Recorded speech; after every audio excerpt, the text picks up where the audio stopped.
ঠাকুর, মা, স্বামীজির শ্রীচরণে ভক্তিপূর্ণ প্রণাম জানিয়ে আজকের নিবেদন শ্রী শ্রী মায়ের কথা। শ্রীমতী মা, এই দিনহীন কাঙাল অধমের উপর এ কি অহৈতুকী দয়া তোমার! আমার প্রাণ মন আচ্ছন্ন করিয়া ফেলিল। এ কি দেখিলাম, এ কি শুনিলাম! আমি কায় মন প্রাণ মায়ের শ্রী পাদপদ্মে সমর্পণ করিয়া আজ ধন্য হইলাম।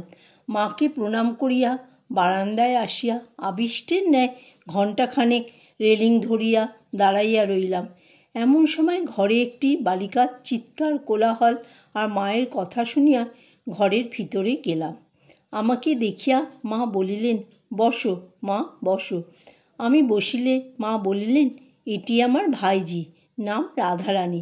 ওর মা পাগল হতে আমি ওকে মানুষ করি। মা তাহাকে ধরিয়াছিলেন, কিন্তু সে অস্থির হইয়া পালাইবার চেষ্টা করিতেছিল। মা তাহাকে কত রকম বুঝাইতেছিলেন। তাহার চুল বাঁধিয়া দিলেন, তাহাকে কাপড় পরাইয়া দিলেন, নিজের হাতে খাওয়াইয়া দিলেন, আর কতই স্নেহপূর্ণ কথা বলিতে লাগিলেন। আমি শ্রী শ্রী মায়ের এই প্রাকৃত লোকের ন্যায় ব্যবহার অবাক হইয়া দেখিতে লাগিলাম। এমন সময় আমার গঙ্গা স্নান করিবার জন্য ডাকায় আমি উঠিয়া গেলাম। স্নানের পর ফিরিয়া আসিয়া দেখি মা ঠাকুরের ভোগ দিতেছেন।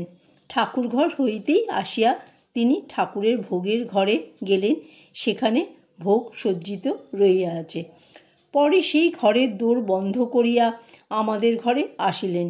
কিছুক্ষণ পরে মহারাজগণ আহারে বসিলেন। গোলাপ মা পরিবেশন করিতেছেন। আহার শেষ হইলে মহারাজগণ চলিয়া গেলেন।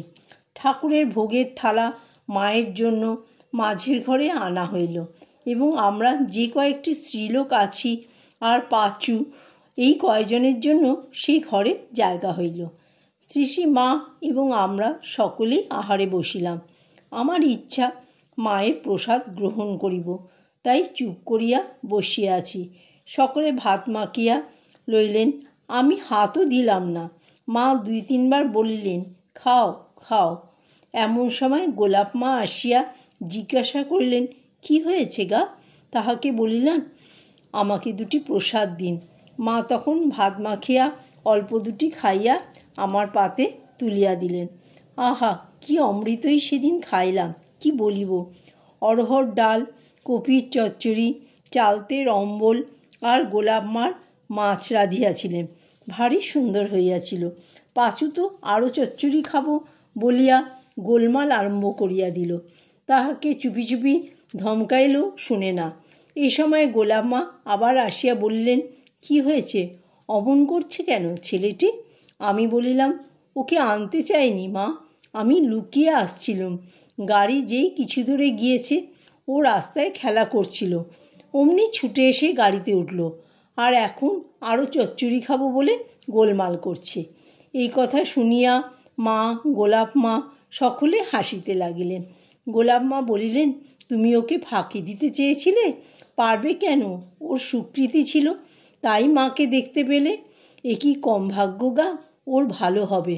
মাও হ্যাঁ তাই তো বলিয়া সায় দিলেন। আহারের পর আমি সারাদিন মায়ের কাছে বসিয়া রহিলাম।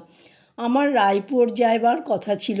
সে দূর দেশ, আর শীঘ্র যদি মাকে না দেখিতে পাই, সেই আশঙ্কায় পারুল ও কমলা আমায় ডাকিয়াছিল। তবুও আমি গেলাম না। ছাদে মা চুল শুকাইতেছিলেন। শীতকাল, তাই রোদে বসিয়াছেন আর আমার কাছে বাপের বাড়ির গল্প করিতেছেন। রাধুকে মানুষ করলুম, সেটি পাগল, খাইয়ে না দিলে খায় না। আর আমারও শরীর ভালো নয় মা, বাতের বেদনায় কষ্ট পাচ্ছি। এই অসুখের জন্যে কাশী বৃন্দাবন গেলুম, কিন্তু কিছুই হলো না। আমি বললুম, কাশী বৃন্দাবন গিয়েছিলেন? মা বললেন, কি করে বলবো। এ কথা সে কথার পর মা বলিলেন, তোমার এই অল্প বয়স, ছেলে মানুষ তুমি, তোমার এ সময় দীক্ষা নেবার ইচ্ছা কেন হলো? আমি বললাম, কি জানি মা, সংসার আমার ভালো লাগে না। প্রাণ যেন সংসার চায় না।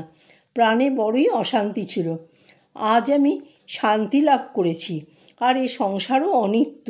2 দিনের জন্য দেখছি সবই মিথ্যা।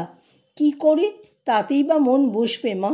এই সময় মায়ের সমবয়স্কা একটি স্ত্রীলোক আসিয়া তাহার নিকট বসিলেন। আমি মায়ের খুব কাছে বসিয়াছিলাম। তাহার ছায়া আমার গায়ে পড়িয়াছে দেখিয়া উক্ত স্ত্রীলোকটি আমায় ভৎসনা করিয়া বলিলেন, তুমি কেমন মেয়ে গা, মায়ের ছায়ার উপর বসেছ?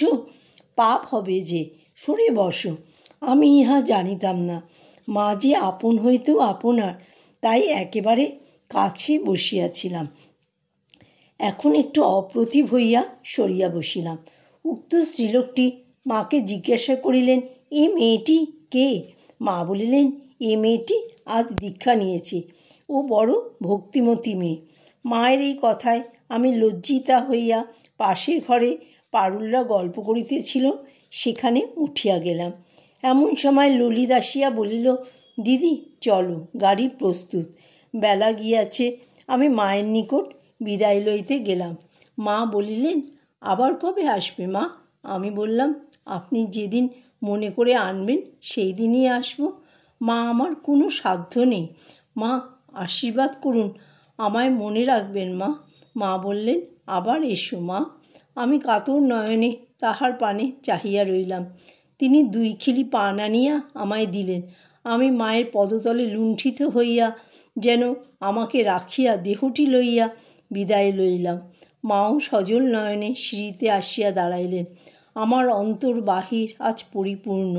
গাড়িতে বসিয়াও যেন তাহার কথা শুনিতে লাগিলাম। মায়ের কথা মা রক্ষা করাইয়াছিলেন। 2 বৎসর পরে রায়পুর হইতে ফিরিয়া মায়ের অসুখের সময় আবার তাহার দর্শন পাইয়াছিলাম। জয় মা শারদা।